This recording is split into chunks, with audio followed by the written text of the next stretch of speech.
Y voy a compartir. Ahí está. ¿Qué pasó? Acá está la de Salazar. Sí, porque voy a tomar otro tema. Bueno, el siglo XIX. La revolución industrial deja un ambiente, ¿no es cierto?, urbano, que es el de la ciudad liberal. Esa ciudad que crece sin ningún control, que donde en realidad este liberalismo económico, ¿no es cierto?, en esa ley de oferta y demanda, está como todo en juego, ¿no? O sea, no hay quien controle, quien ponga las reglas, con una gran cantidad de afluencia de población. Quien tenía que dar la habitación resolvía como quería, porque no había ninguna ordenanza, ni nadie que controlara. Entonces se empieza a armar toda esta tuburización, y fíjense, ¿vieron estos zapatitos acá afuera? Claro, en el estado donde eran casas sin ningunos sistemas de agua corriente, lugares para higienizarse, imagínense el ambiente general que había. Y me encantan estos grabados, porque muestran cómo se pasa de esta ciudad con fíjense cómo son los puentes, fíjense qué es lo que sobresale en las torres de las iglesias, de las catedrales, ¿no? Esos son los elementos, alguna escuela en este caso, los elementos que sobresalen, esos elementos como góticos de esa ciudad medieval. Y cuando aparece la revolución industrial, cómo se cambia, el puente ya no es un puente como los anteriores, como esos puentes antiguos, sino que es un puente de metal, con espacio para que crucen los barcos por abajo. La Revolución Francesa también, y la creación de los estados, y la creación de las leyes de cada uno de los estados, hace que con un gobierno del pueblo para el pueblo, cuando el pueblo gobierna, ¿qué es lo que necesita? Infraestructura. ¿Y qué empiezan a aparecer? Cárceles, ¿sí? Porque tiene un sistema de leyes para los cuales necesita cárceles, escuelas, y una serie de equipamientos urbanos que se van completando. Y esto es como ya una visión más a futuro de lo que va a pasar a partir del siglo siguiente. Pero quería retomar esto porque para ver cuál es el ambiente en el cual se desarrolla. Y acompañado por esta obra de Monet, que es La Gare de Saint-Lazare, este impresionista, y cómo ese tren, esos avances en los medios de comunicación, como también es un tema que impacta, porque las estaciones de tren son una infraestructura que irrumpe también en el espacio urbano. Y son infraestructuras realmente grandes e importantes, ¿no? Porque tienen que entrar, son quienes reciben a la máquina. Entonces yo quería mostrar, a través de este tema de los trenes, les puse un link que se los pegué ahí en el chat, porque acá quería retomar dos temas de arquitectura, ¿no es cierto?, cómo se toman estos lenguajes del pasado, retomar el tema de la internacionalización, porque si ustedes se fijan, ese link muestra 22 estaciones de trenes en todo el mundo. O sea, no es que estamos hablando de las estaciones de Londres o las estaciones de París. Estamos hablando que las estaciones de trenes se hicieron en todo el mundo, porque esta tecnología se expandió por todo el mundo. O sea, tenemos estaciones de trenes en Córdoba, en Arequipa también tienen que tener su estación de trenes. O sea, todas las ciudades empezaron a tener este equipamiento urbano. Esta que estamos viendo acá, una estación de trenes en Budapest, que es preciosa realmente. No voy a nombrar cuáles son los arquitectos que lo hicieron y el ingeniero, porque no podría pronunciarlo realmente, pero si quieren ahí lo tienen. Y las estaciones de trenes tenían una característica. Tenían dos partes muy claramente diferenciadas. Una parte que es para el pasajero, ¿sí? El pasajero que llega, que es la persona que tiene que tener una sala de espera, que tiene las boleterías, que tiene una confitería, baños, y que fíjense que esa arquitectura está resuelta con un lenguaje historicista, ¿sí? Este es un neoclásico con estas cubiertas en realidad muy típicas de la zona de Francia, ¿no? O sea, con estas mansardas del barroco francés casi. Entonces, toda esa arquitectura que tiene que ver con el uso de la persona, del pasajero, va a estar resuelta con esa tecnología. Pero lo que tiene que ver con el otro elemento, que es el que ingresa a la estación, que es la máquina, va a estar resuelta con la nueva tecnología del hierro y el vidrio. Y acá ya podemos ver, ¿no es cierto?, cómo se va manifestando en la fachada. Pero siempre, claramente, uno puede diferenciar esos dos espacios, el del hombre y el de la máquina. Perdón, profe. Sí. Eso que dijo de las mansardas, ¿eso qué sería como? O sea, para mí sería como media cúpula, digamos, como que está cortada la punta. Sí, en realidad es un techo de chapa, en este caso es chapa, pero se hacía con pizarras. En realidad es de la zona del norte de Francia, una zona que tiene mucha nieve. Entonces, la nieve tiene un peso que se acumula, tiene un peso específico importante. Entonces, tiene que ser, las cubiertas tienen que tratar de desplazarla rápidamente. ¿Sí? Está bien, Entonces, pero ahí, o sea, son así y ahí es como recto arriba. sí, arriba O sea, ustedes tiene, sí, tiene como, en este caso parece, si te fijas en esta parte lateral, arma como todo un techo más horizontal. En general solían ser espacios un poco más pequeños, tratando de marcar como una cumbrera nada más. Y en general las hace Mansart, es el arquitecto que las implementa por primera vez, y se trabajaban, eran como curvas, en vez de ser un techo inclinado, eran como abovedadas, como curvas, y se cubrían con tejuelas de piedra, ¿sí? Que eran como tejas planas de piedras, que funcionaban como tejas, y que lo iban cubriendo y armaban esa cubierta como peraltada, ¿no? Pero no llega a ser ni una cúpula ni nada, es solamente un tipo de cubierta. Claro, pero tiene como un grosor, no está así. O sea, ¿cómo se unen esas dos? Claro, acá tenés razón, acá hay un techo plano acá arriba. Ok. Ahí sí, suelen ser algunos más como una línea de cumbrera, ¿no? O algunos son solamente en el siglo, como esto en el neo, uy, qué bueno. Tenemos una secretaria que nos mima. Sí, una genialcita. Una genialísima. Después se empieza a usar casi como decorativo. Si vos lo ves en Córdoba, en Buenos Aires, por ejemplo, se usa como un neo, como esta arquitectura historicista, se pone como decoración. Hay un techo plano y solamente en el frente, con 2 metros de profundidad, tiene esta mansarda.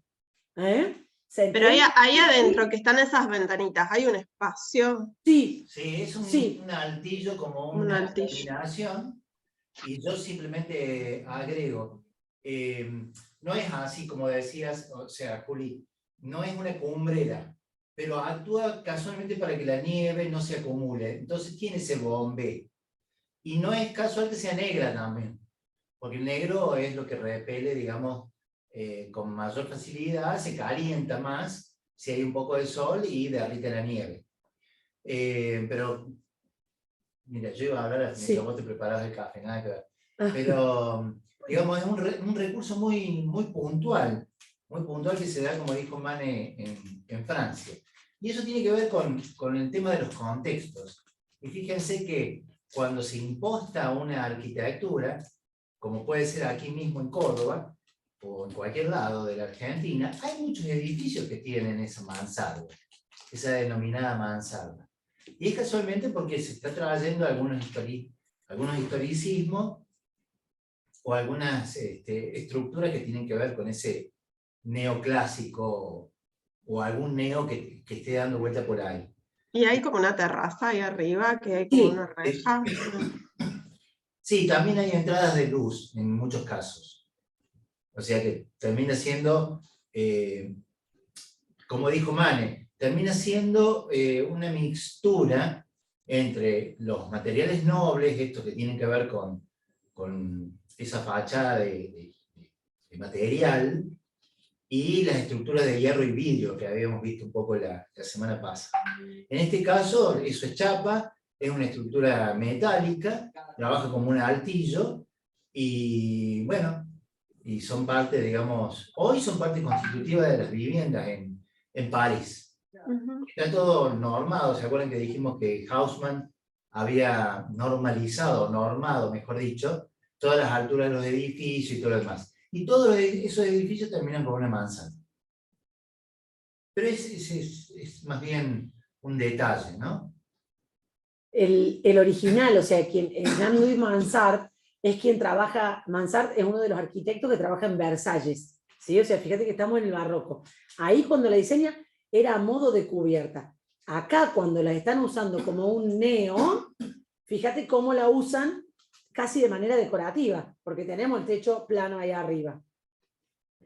¿Se entiende, Juli?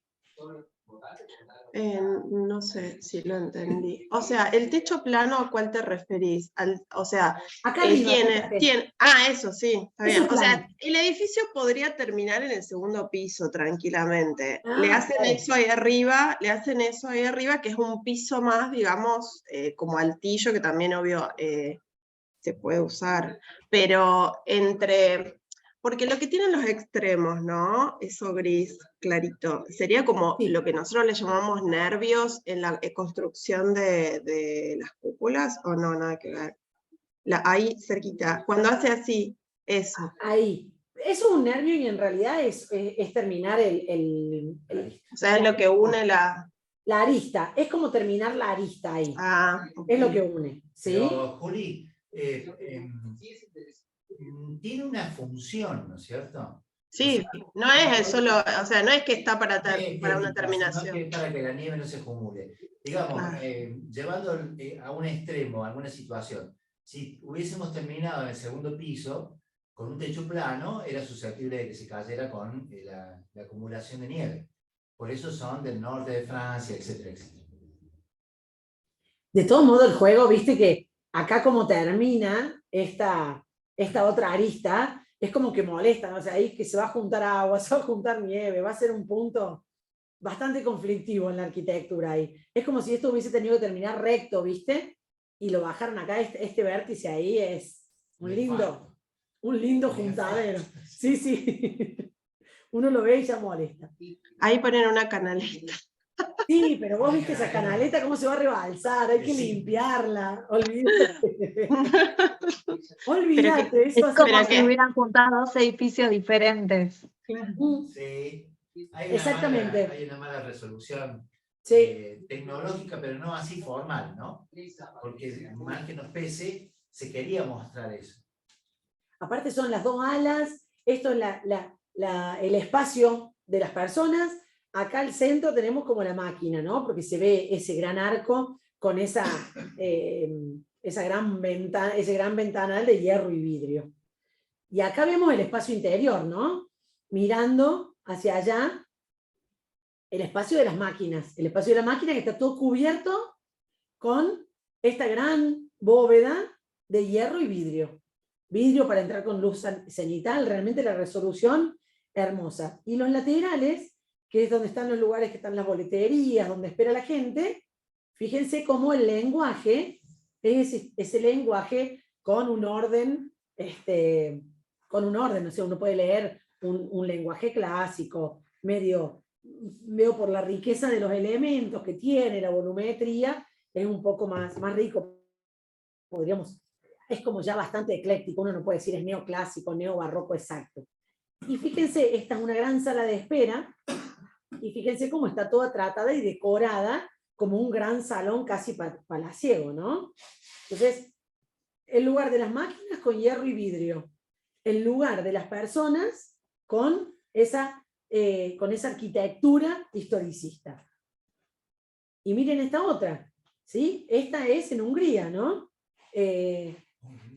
Hermosa, con lenguaje por ahí. Los neos que está trabajando acá, es un neo románico, fíjense que empieza a aparecer. Ya es tan fino en esa época, ese enciclopedismo que se desarrolla con Diderot a partir del siglo XVIII, empieza como a catalogar todos los lenguajes y los estilos. Entonces tenemos un neogótico normando, un neogótico, un neorrománico tanto, y es como una cosa así tan característica, y esto se empieza a difundir y cada uno empieza a tomar cuál sería el lenguaje. Pero otra vez, los espacios que van a ser utilizados por el hombre con esta arquitectura historicista. El espacio de la máquina, la gran cubierta metálica, con una estructura metálica y cerramientos de hierro. Con cerramientos de hierro y vidrio. Esta es en Budapest. Miren lo que es el interior, ¿no? Muy simple en lo que es la cubierta, súper liviana para lograr estas luces, para que entren los grandes trenes, ¿no? Y fíjense esta sala, no tenía una foto de esta, yo no la conozco a esta. Como esta sala tiene todo ese revestimiento y ese tratamiento de una arquitectura palaciega, podríamos decir, o una arquitectura, para no repetir historicista que tendría que ver con el lenguaje, sino que está tratada como si fuese un palacio, el espacio para la gente.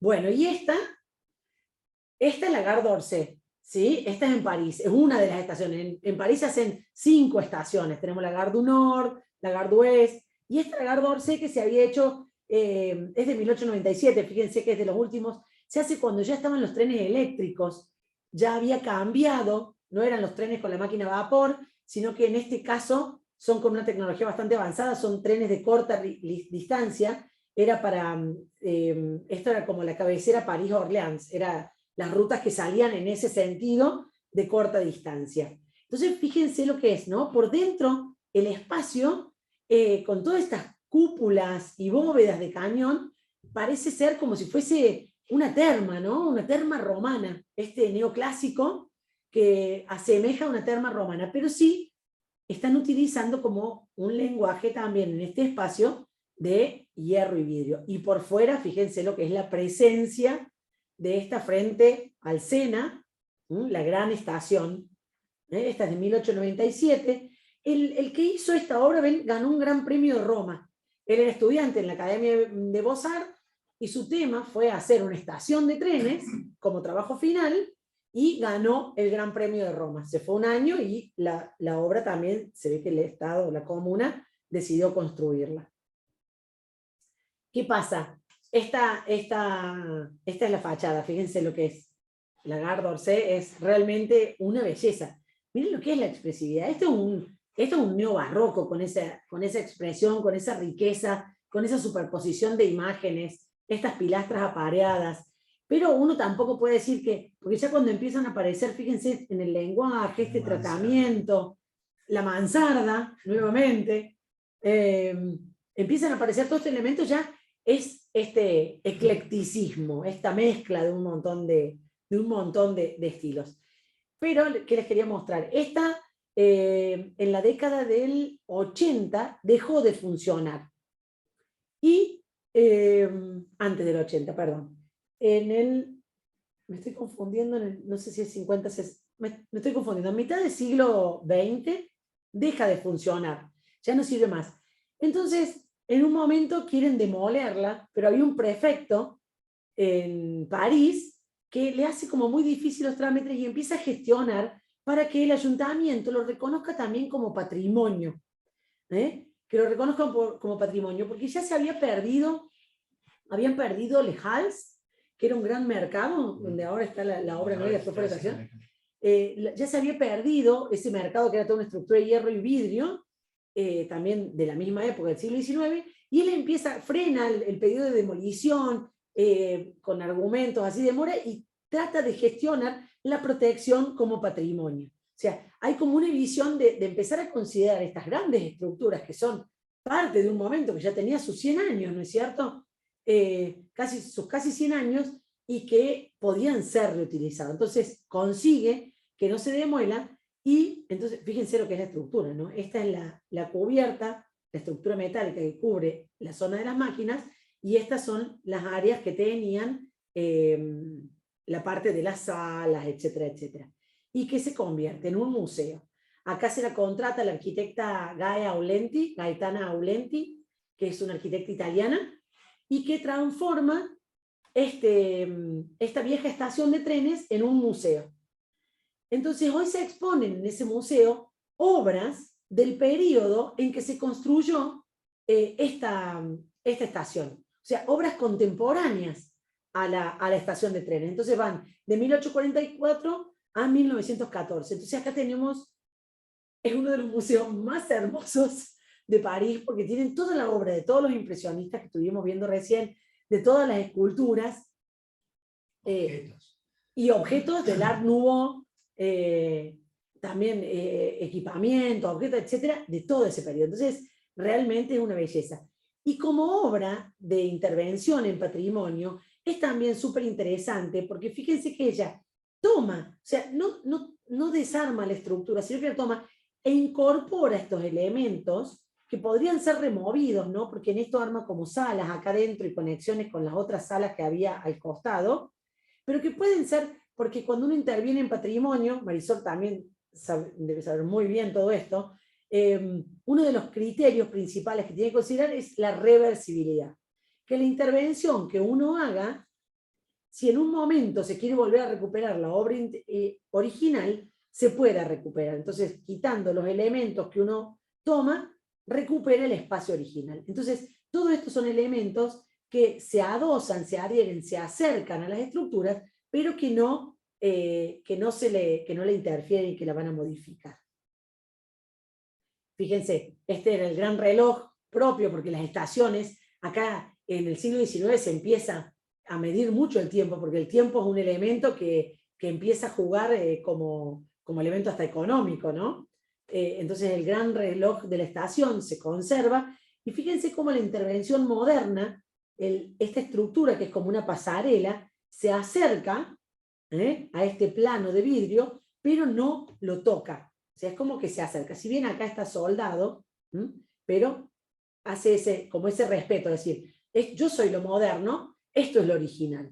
Es una forma de intervenir en el patrimonio. Ay, acá se me coló esta.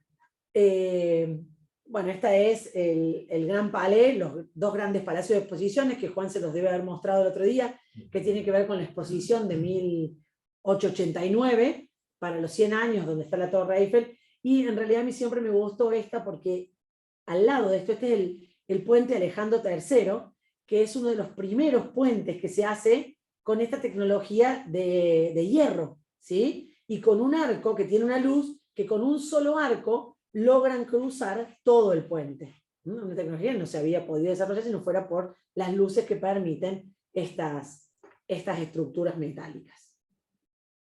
Bien, y dentro de esas tipologías que tienen que ver con esto de brindarle, si el gobierno está hecho por el pueblo, porque son los representantes que el pueblo elige y que el pueblo gobierna para el pueblo. Entonces, las instituciones que antes, como por ejemplo, museos, que sé que Juan les mostró el Altes-Museum en Alemania, que las colecciones pertenecían a la monarquía, o las grandes bibliotecas pertenecían a la monarquía, ahora son edificios que son edificios públicos, así como hay cárceles, hospitales, escuelas para la educación, para la salud, para la justicia de la población. También hay bibliotecas que son públicas, museos que son públicos. Entonces, esta es la Biblioteca Nacional en París, de la Brousse.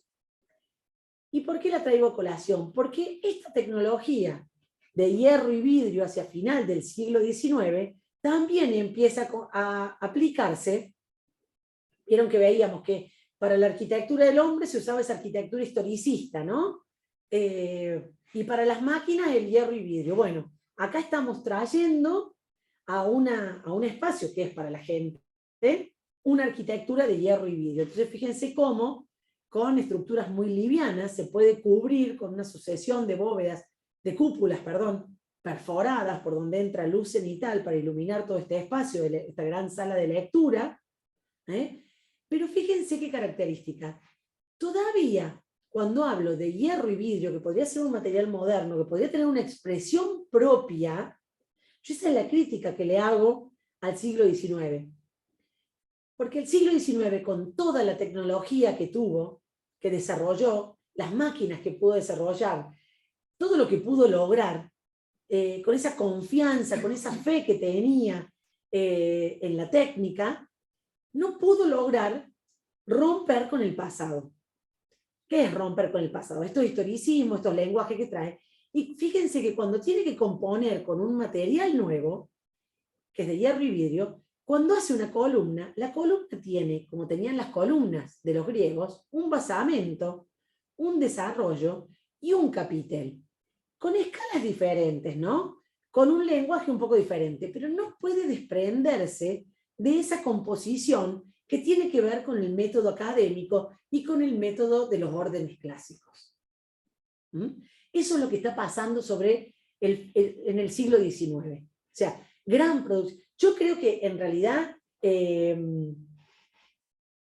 esta velocidad de los cambios, esta violencia de los cambios, porque los cambios, violencia en el sentido de la fuerza que tuvieron estos cambios, y lo significativo que fueron, yo creo que el hombre del siglo XIX se vio sobrepasado. Por eso también tuvo que recurrir, así como yo se lo critico, trato de entenderlo, ponerme en ese lugar, tuvo que recurrir a cosas que le resultaran claras, entendibles, y que pudiera manejar para poder resolver toda esta situación.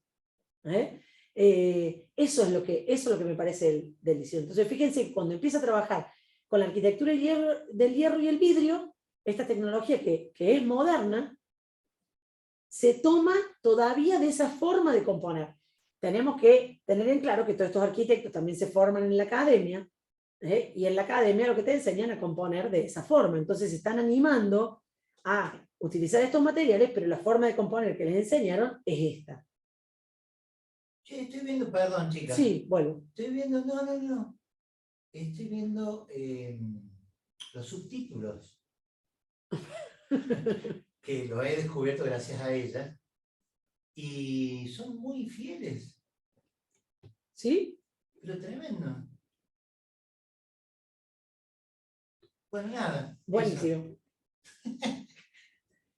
Y hablando de esa violencia y esa situación que se vivía en el siglo XIX, yo acá me vuelvo un poco a lo que ya estuvimos viendo, esas 4 revoluciones, ¿no? Pero me gustaba ir ilustrando, ¿no es cierto? Y mezclando un poco estas ideas. Acá tenemos 2 obras. No me salió. La de la derecha es Saturno devorando a sus hijos, ¿sí? Una obra de Goya de su periodo más terrorífico. La de la izquierda es una obra de William Blake, también son del principio del siglo XIX. Y fíjense lo que estaban pintando en esa época, ¿no? Hay como todo eso estaba, por un lado Millet con las espigadoras, y por otro lado tenemos a Goya y a Blake con estos personajes fantásticos, con la violencia de un Saturno comiendo a sus hijos. En el Museo del Prado, podría haber utilizado esas 2 obras. En el Museo del Prado, esta obra de Goya está puesta al lado de otro Saturno, también muy violento, que es de un periodo un poco anterior. Pero fíjense cómo el contraste también, ¿no? O sea, no se sabe dónde está este Saturno, y bueno, esa situación. Y a mí esta obra de Blake, estos personajes fantásticos me parecen de una creación y una imaginación que se viene abriendo en estos momentos. Y en contra de William Turner, en realidad, también otra de las, porque ¿qué pasa? O sea, hay gran cantidad de artistas, gran cantidad de búsquedas, ¿no? O sea, empezar a ver, abrir los ojos y de buscar, ¿no? Pero fíjense, a mí este cuadro me lleva, esto es William Turner, esta es una tormenta, es el barco, sí, en una tormenta de nieve. Fíjense, en realidad esto parece casi abstracta la obra, ¿no? Y fíjense cómo el movimiento cómo se ve esa tormenta, ¿no? En esas pinceladas, en esa expresión de lo que está realizando acá, ¿no? Ese botecito en medio de tormenta.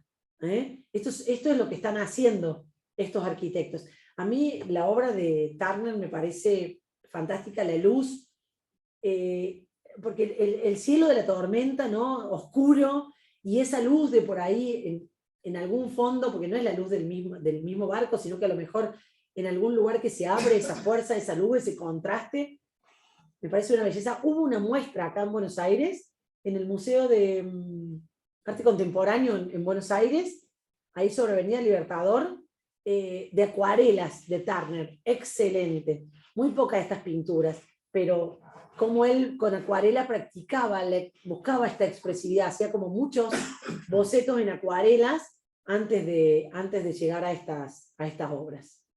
Y lo que les decía, por eso volvió, porque a mí me parece la paz que tienen estas trabajadoras y estos temas chiquitos, el abrir los ojos, el mirar, el buscar qué es lo que estaba pasando. Son muchas las búsquedas que se dan en este momento.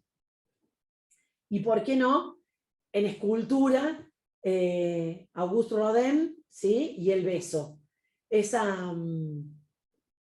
También esa simplicidad y esa expresividad, ¿no? en la piedra. Pero a mí me parece mucho más fuerte Camille Claudel, que nada, tuvo una vida por ser mujer y artista, animarse a ser artista en esta época, donde hubo muchas mujeres que trabajaron, pero que no era fácil, había que abrirse un camino. Fue amante también de Rodin, que Rodin, un personaje difícil, era un personaje difícil, con un ego muy, muy importante y que realmente se dedicó casi... bueno, yo leí una biografía, ¿no? de Camille Claudel, casi la volvió loca, ella terminó internada loca porque él no le reconocía y siempre la denigró y la volvió loca. A mí me parece muy expresiva, ¿no es cierto?, esa fuerza, y es otro beso, el beso de Rodin y el otro es el beso de Camille Claudel, sobre el mismo tema, cómo trabajaban, y es de una expresividad realmente impresionante. Pero para unir los dos temas, estas esculturas, muchas de estas están expuestas en la Gare d'Orsay, en el Museo d'Orsay, y esta se llama La Edad Madura, y es una escultura de Camille Claudel también, que es la Edad Madura que va saliendo y cómo lo va persiguiendo las otras etapas, las cuales va dejando atrás. Me parece una expresividad realmente también casi pasmosa, ¿no? ¿Y que la muerte lo está agarrando? Y la muerte la está agarrando, sí, sí, sí. La está como convenciendo y va dejando atrás el otro momento. No la había visto, es espectacular. Es espectacular, es una belleza realmente. Es una belleza. Bien. Y acá nos metemos en lo que sería, no sé cómo estamos. 8. ¿Querés que lo dejemos para la próxima? ¿O me meto acá y después? No, retoma. Es cortita. Y acá nos metemos en lo que sería la cuarta revolución, que, para ordenarlo en base a lo que sería, como lo plantea Gombrich, ¿no? Porque él marca 3 autores que son Cézanne, Gauguin y Van Gogh, que son los que marcan la cuarta revolución y son los que realmente van a hacer el clic para lo que se va a dar después más adelante, ¿no? O sea, para lo que va a venir, para las corrientes y los grandes movimientos que van a hacer la gran ruptura. Eso que yo les puse como introducción, que el 19 es el siglo de las revoluciones, pero que las rupturas se van a dar en el siglo XX, Cézanne, Gauguin y Van Gogh son los 3 que con las búsquedas que van realizando marcan esos caminos sobre cuáles van a seguir esas otras vanguardias que se van a dar en el siglo XX. Pero ¿qué pasó también? ¿Por qué? ¿Qué cosa marca a estos autores? Y estos son, recuerden que con estas exposiciones internacionales empiezan a cruzarse, y aparte con este comercio internacional, exquisito. Sí, muy rico. Sí, es muy rico.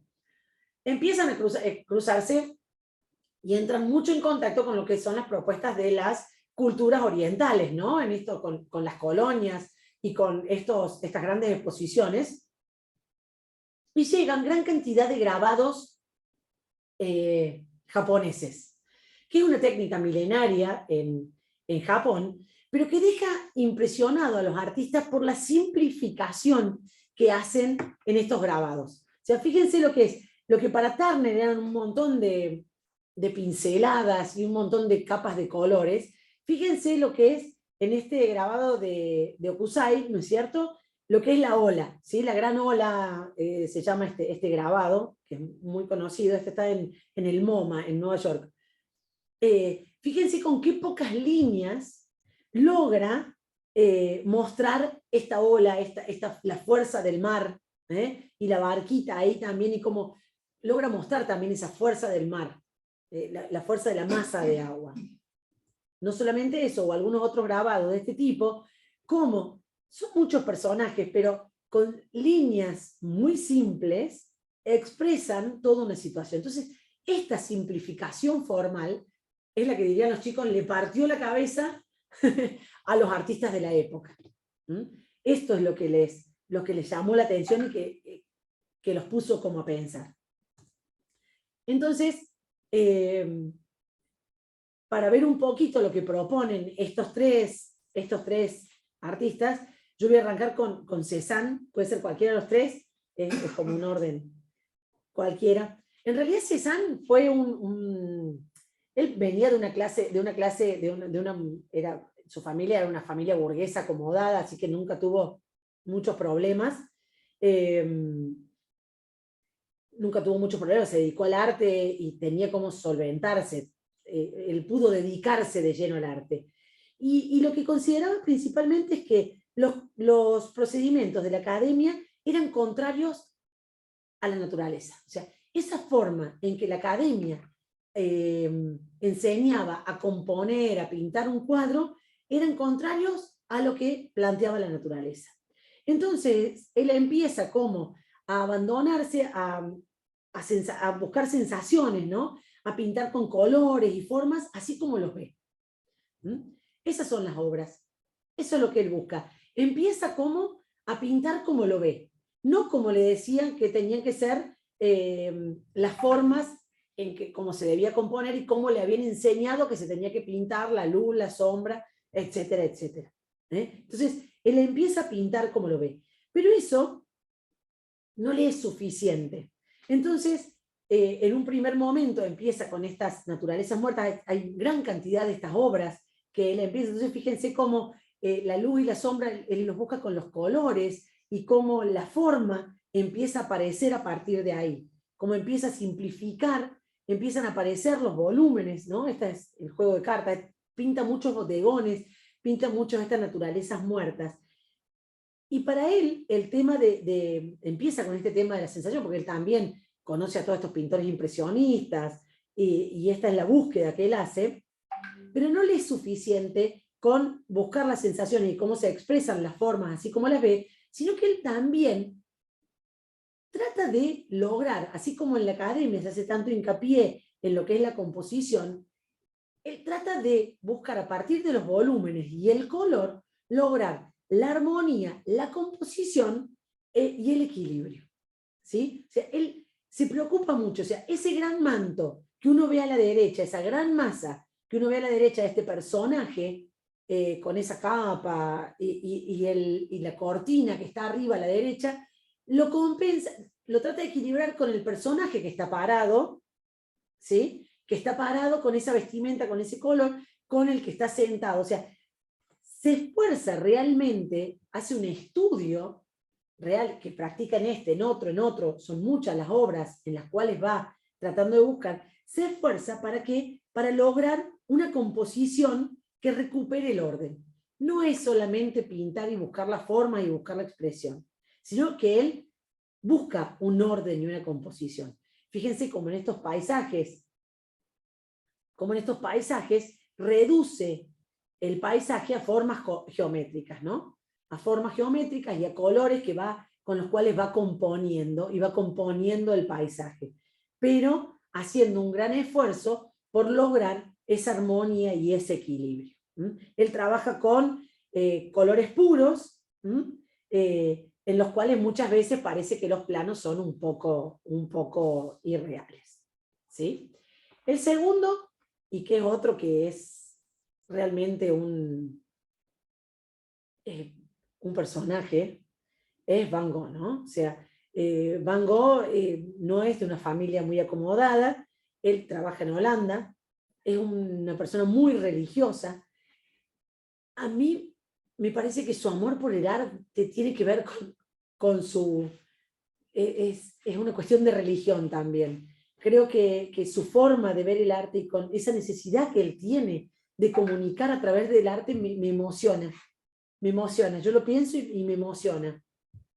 Se va a Francia, ¿no es cierto? Tiene su hermano, que es Theo Van Gogh, que es un marchand, que lo ayuda siempre mucho, porque lamentablemente sus obras fueron siempre repudiadas, en la academia jamás pudieron ser exhibidas, pero no les interesó nunca a nadie, murió en la extrema pobreza, en realidad era su hermano el que lo mantenía, y después, a mí me parece una locura que hoy se vendan ese precio y él haya tenido que vivir de esa forma, ¿no? Van Gogh había quedado muy impresionado con los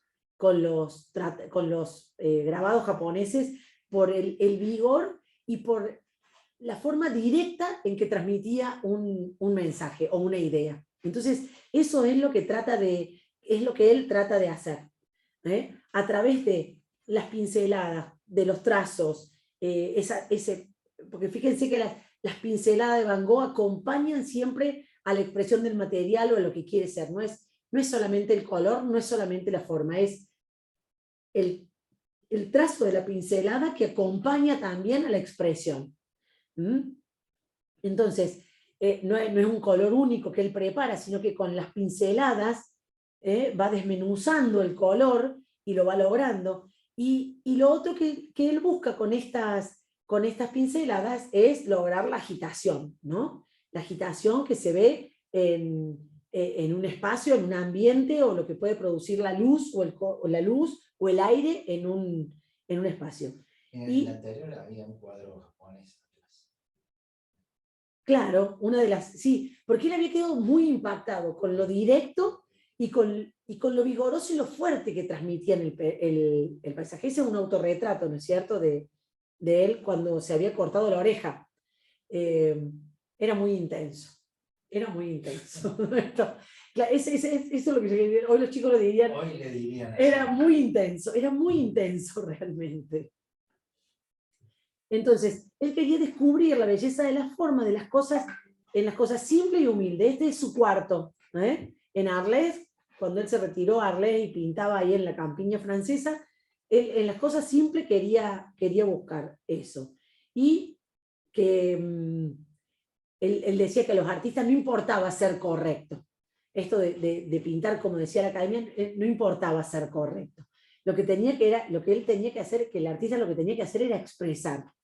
Pintar, ¿no es cierto?, en capas, en planos, que se vayan superponiendo y vayan apareciendo los colores, y vaya apareciendo, aparte, fíjense con esa pincelada, cómo le da el efecto de la noche, cómo le da el efecto del vuelo, es como hasta esos pájaros abriendo, ¿no es cierto?, el aire, y rompiendo eso, los campos de trigo, moviéndose por el efecto de una brisa. Eso es. Y su intención, esta intensidad que tenía, él lo que quería hacer es que quien observa una de sus obras experimente lo que él estaba experimentando. Eso es. Muchas de las cosas que esto se sabe, que también le dio mucho valor posterior a la obra de él, son las cartas que él escribía con su hermano Theo, donde le contaba muy intensamente esto que él quería lograr. Entonces, muchas veces exageraba y acentuaba el color, la forma o la fuerza de los trazos para lograr ese fin, ¿no es cierto?, de que otros sientan lo que él estaba sintiendo ante ese paisaje. Y muchas veces abandonaba esta idea de imitar la naturaleza, que es lo que buscaban muchos artistas de esa época. Pero sí, por eso a mí me conmueve en realidad Van Gogh, miren lo que es esta obra, a mí me conmueve, porque él no buscaba, así como ya lo he mencionado, no buscaba escandalizar, ¿sí? ni tampoco quería tener una actitud revolucionaria. Él a través del arte, por eso la intensidad, ¿no? O sea, él quería que los otros sientan lo que él estaba sintiendo ante la belleza de una noche estrellada. Eso es lo que él quería comunicar. Él veía esa noche y esos cipreses, y él quería que los otros experimenten eso. Entonces todas estas técnicas y toda esta intención es lo que transmite y va a ser parte de otros movimientos. Fíjense lo que es. Perdón. Sí. No sé si vieron, es muy recomendable, probablemente ya sea bueno, una película vieja, pero es de culto, Los sueños de Akira Kurosawa, Los 7 sueños de Akira Kurosawa, donde hay una de las historias, son 7 historias breves, que es de Van Gogh. Y Kurosawa lo ve en una actitud permanentemente creativa, como si fuese una máquina de ferrocarril, ¿no? En donde él sale y pinta todo lo que ve, como decía Mane, tratando de transmitirle a la gente lo que él sentía. Y el personaje de la película, no lo voy a spoilear, pero vale la pena verlo, que se mete adentro de un cuadro y lo encuentra Van Gogh, se mete con una atril y unos óleos. Y Van Gogh se da vuelta y le dice, ¿y qué está haciendo? Nada, le dice el tipo. ¿Pero qué tiene ahí? Pinturas. Y Van Gogh le dice, ¿y por qué no pinta? Como diciendo, no podía concebir que alguien no estuviese pintando permanentemente. Y bueno, nada, muy a lo Kurosawa, con un sonido de fondo de una máquina de ferrocarril, también muy propia de la época, ¿no? Verdaderamente es uno de los cuentos más lindos de Kurosawa. Si no lo han visto, véanla. Probablemente ya sea una película... a nosotros nos gustan esas cosas, así que a los chicos por ahí es difícil recomendárselo, pero a nosotros creo que nos gusta mucho. Que sí, perfecto profe. Y pararse frente a una obra de Van Gogh es realmente, yo creo que logra ese cometido. Por eso también después, al leer, al publicarse también las cartas entre ellos, es de donde se tomó real dimensión de lo que había logrado, ¿no es cierto?, Van Gogh con sus obras, porque cuando uno se para frente a una obra, te transmite esto. Bien. Es innovador, porque hace algo distinto.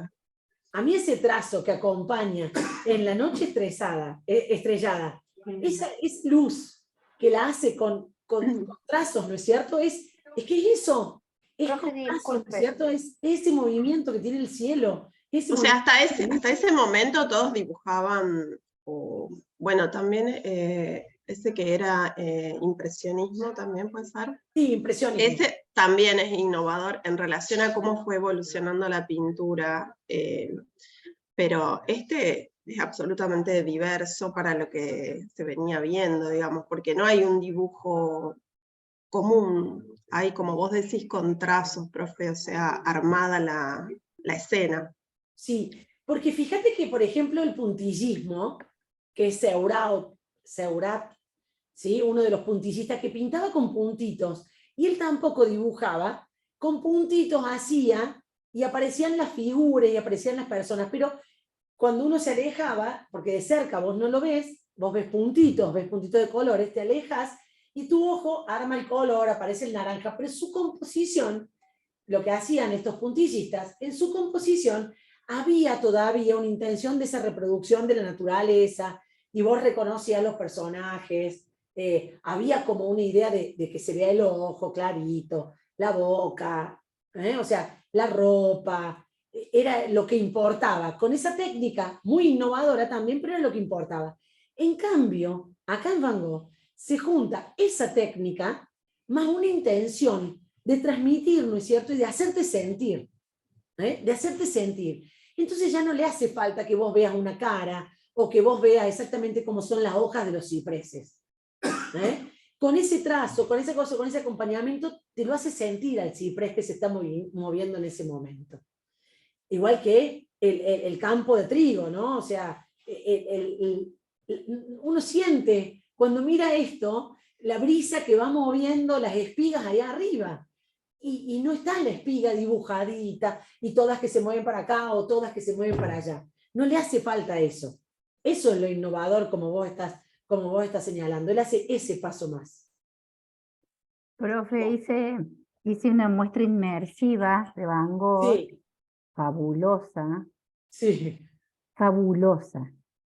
Bueno, él es un artista increíble, pero la experiencia de lo inmersivo es genial. Lo inmersivo es porque vos ves, aparte te metés y ves esas obras tan grandes, ¿viste?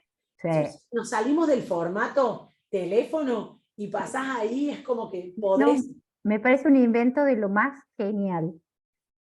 Sí, excelente, realmente. Excelente. Bien, y el tercero... Y último. Y último, ok, ¿te querés ir, Juan? No, chicas, se quedan en 20 y 14. Ok, estoy justo, pero es más corto este. Yo te tiro los datos, yo me quedo acá. Gauguin es el tercero. Estuvo en contacto con Van Gogh, trabajaban juntos, se peleaban en algunos momentos, se querían. Tenía un carácter un poco más ambicioso en realidad. Fue un autodidacta, no estudió en la academia. Y él en un momento decide, también todos muy impresionados por estas estampas japonesas, pero también esta internacionalización y las ferias, llegaban también muchas muestras de productos que realizaban culturas de los más lejanos lugares, ¿no? Y culturas también con expresiones muy primitivas. Entonces Gauguin lo que hace, decide en un momento mudarse a Tahití, ¿sí? Allá en la Polinesia, en busca de una vida así como más sencilla, para salir de la rutina y salir de lo superficial. Y allá se va y entra en contacto con las culturas que habitan en estas islas, islas que son un paraíso, islas que tienen un clima realmente impresionante, y ahí es donde él se instala. En realidad él lo que plantea, dice que lo académico, esa forma de enseñar la academia, le quita intensidad y le quita espontaneidad a la pintura o al arte. Entonces, él dice, él busca, ¿no es cierto?, una inspiración de elementos más poderosos y más fuertes, como son las pasiones humanas. Entonces, él se va y se instala acá, convive con estas tribus, ¿sí?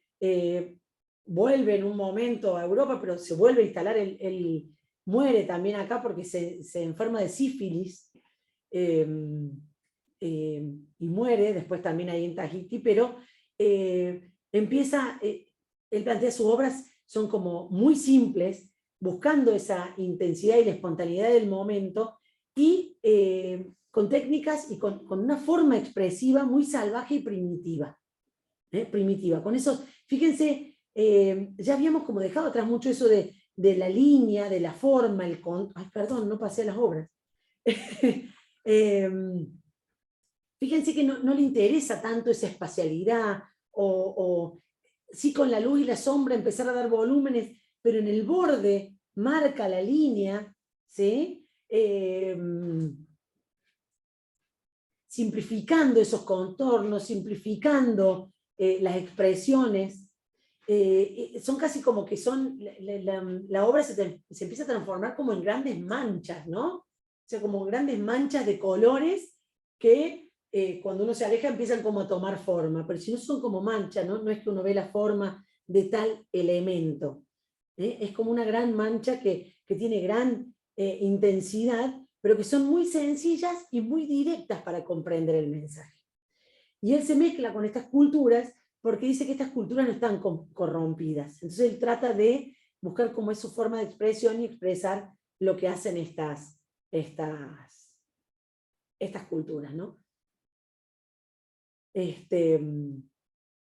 se ve cómo simplifica, ¿no? O sea, no le interesa. Fíjense en esa ropa, que hay épocas en las cuales uno buscaba la expresividad del tejido, de la textura, la luz, la sombra, y fíjense cómo acá es una mancha con algunos colores, un poco de intensidad, un fondo muy fuerte que no permite casi la espacialidad, ¿no? O sea, empezamos como a simplificar a grandes a grandes manchones. Y acá, si uno se fija, estos dos personajes, ahora fíjense cómo el paisaje atrás son un montón de manchas realmente que no nos arman parte del paisaje, pero no podemos distinguir si es un estanque, si es un conjunto de plantas o qué es lo que se ve ahí en el fondo.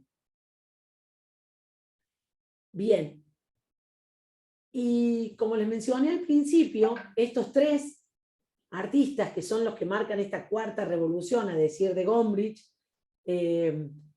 son los que van a dar paso a las tres grandes vanguardias y a las grandes rupturas que se dan en el siglo XX. Cézanne, con este estudio de la forma y el color, hacer aparecer, reducir esa imagen de la naturaleza a formas geométricas, va a dar paso al cubismo que va a plantear después Picasso con la incorporación de esa cuarta dimensión.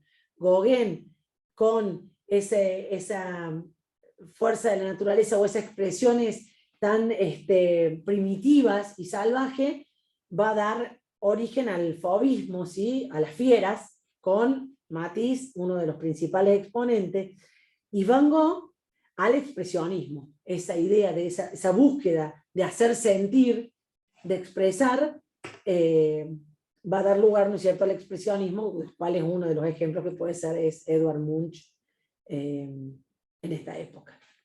Bien, y con esto cerramos. Yo creo que hasta acá estamos llegando como hacia fin del siglo XIX, 1890, 1891, es un poco lo que hemos dejado hoy hasta este momento, ¿sí? Dejo de compartir, ahí estamos.